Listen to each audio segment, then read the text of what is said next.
الاحلام كتحول لحقيقه بعد طول انتظار. اللي كان شحال هادي كيبان امبوسيبل اليوم ولا بوسيبل وكل شيء ما فاهم والو، وخصوصا اعداء هذا الوطن. وعلى ذكر اعداء الوطن، اول حاجه بغيت نشكر الناس اللي كيتفاعلوا مع الفيديوهات القدام وسيرتو الفيديو اللي لاحت مؤخرا. وبغيت نفهم خوتي الجزائريين واحد البلان، انني انا ملي كنكون كنهضر على الجزائر فما كنهضرش على الشعب ديال الجزائر، انا كنهضر على الريوس الكبار اللي كاينين في الجزائر فقط. هذه نقطه باش نشرح شي وحدين ضروري كان خاصني نشرح اليوم. رسميا فيلم المغرب واسبانيا والبرتغال غادي يحظى بتنظيم كاس العالم 2030. اي اخوتي المغاربه، كاس العالم 2030. الاتحاد الدولي ديال كره القدم اعلن بان هذه المسابقه غادي تدار في 3 ديال القارات، بحيث ان دول امريكا الجنوبيه غادي يستضيفوا اول 3 المباريات، اوروغواي الارجنتين والباراغواي. هاد الدول فين غادي يتنظموا 3 المباريات. ومن مونتيفيديو غتنطلق الشراره ديال الاحتفالات بهذا الكاس الكروي اللي بدات عام 1030 مع التواجد ديال البلد ديالنا الزوين اللي هو المغرب، بحيث هذا الحدث غادي يكون في القاره السوداء اللي هي افريقيا بطبيعه الحال. هذا الشيء كامل بعد النسخه ديال 2010. كيف ما غادي يكون المغرب كثاني دوله عربيه غتنظم هذا الكاس العالم. هذا الشيء مورا كاس العالم ديال قطر اللي كاملين شفناه وكاملين عجب. تاريخ المغرب الكروي اللي ولينا كنشوفوا الانجازات ديالو وديال اللاعبين ديالو الكبار، وهذا الشيء في مختلف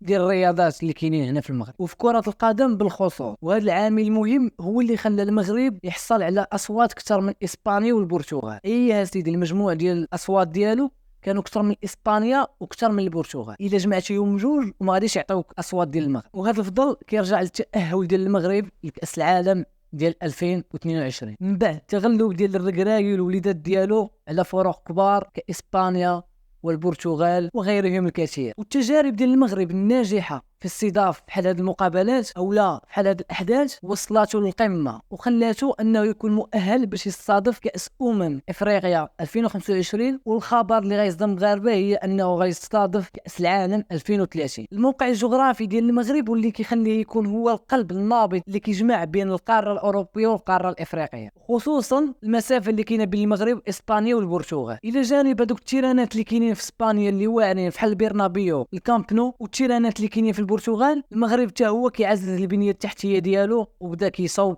التيرانات واللي غادي يليق بطبيعه الحال هذا الحدث الكروي اللي حنا كنتسناو. فالمهم الملاعب المرشحه اللي غادي تكون زعما كاين غتستضيف هذه المباريات غتعرف تغيير كبير لا من ناحيه البنيه التحتيه او العديد من النواحي، بحيث كتسعى الجامعه الكرويه لكره القدم اللي كاينه في المغرب واللي كيترأسها السي فوجي القجع لتنفيذ كل ما يلزم بتقنيه واحكام. هذا الشيء كنعتبروه حنا كمغاربه مجهودات جباره وانتصار كروي عظيم اللي نقدروا نزيدوه مع الانتصارات اللي كنا درنا شحال هذا بحال كاس العالم ديال الانديه وغيرهم الكثير. فهذا الحدث هذا غادي يزيد بالمغرب قدام وغادي يبدل بزاف ديال الحوايج في هذه البلاد. الا بغيتوني ندير حلقه بوحدها على هذا الشيء فما تنساوش تفاعلوا في الفيديو كيف ما تفاعلتوا الفيديو اللي قبل، واللي ما دارش سبسكرايب يديرها يفعل الجرس. وشكرا لكم كامل.